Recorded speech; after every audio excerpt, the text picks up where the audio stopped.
especially for this Chief Justice. I can't remember the last time he's said anything like this, sort of sua sponte, as they said, just out of the blue, because of some of the things that have been going on and today with Trump, with that Truth Social post where he called Judge Boasberg, who is the judge in this case involving the Venezuelans who were flown to El Salvador. And the question is whether it was done against that judge's order. So because there are calls for his impeachment, and in fact, as you mentioned, an impeachment has already been filed against one judge who made a ruling in the Doge case over the Treasury data.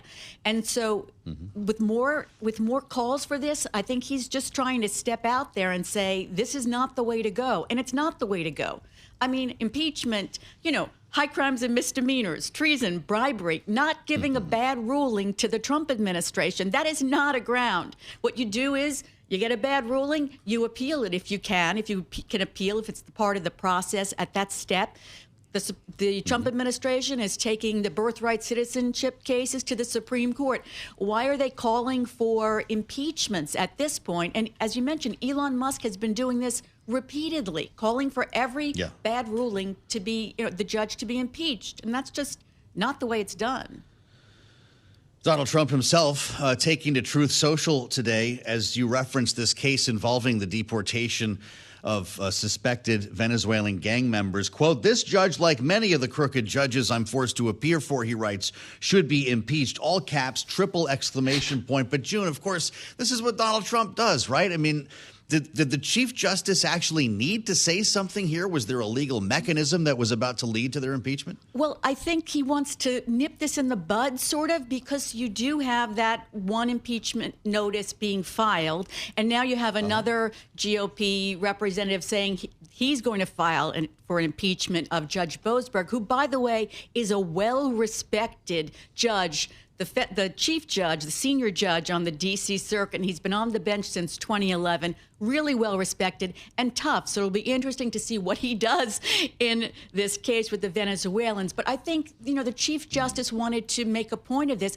And just last week, two senior judges talked about the importance of not having impeachments and how it's wrong to have impeachments for judges. So it's something that's been building up. It didn't just happen today, but I think maybe having Trump say that might have signaled to the Chief Justice, I better step in now because this is going to get out of control really quickly.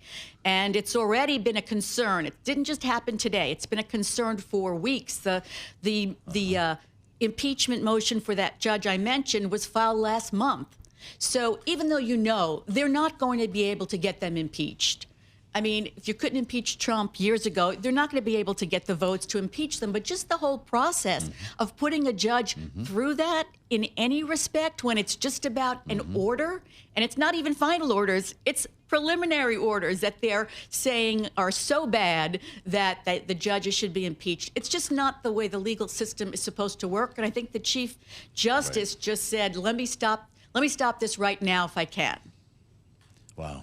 Sounds like, the Chief Justice is speaking up for his team. He's looking out for the judicial branch in this case because, June, I think we can agree here in our remaining moment, the judicial branch has turned out to be the check on the administration while Congress is still trying to find the door. Exactly. And now we're faced with the question of whether Trump and the administration are going to obey the orders of this particular judge, the judge in this Venezuelan case. And as you mentioned, I mean, the Chief Justice, it's really extraordinary for him to say this, to step in at this point, or any point really. Usually you hear what he wants to say in some speech he gives or in a Q&A he does at a law school. You don't hear it like this. Here's a statement from the Chief Justice of the United States.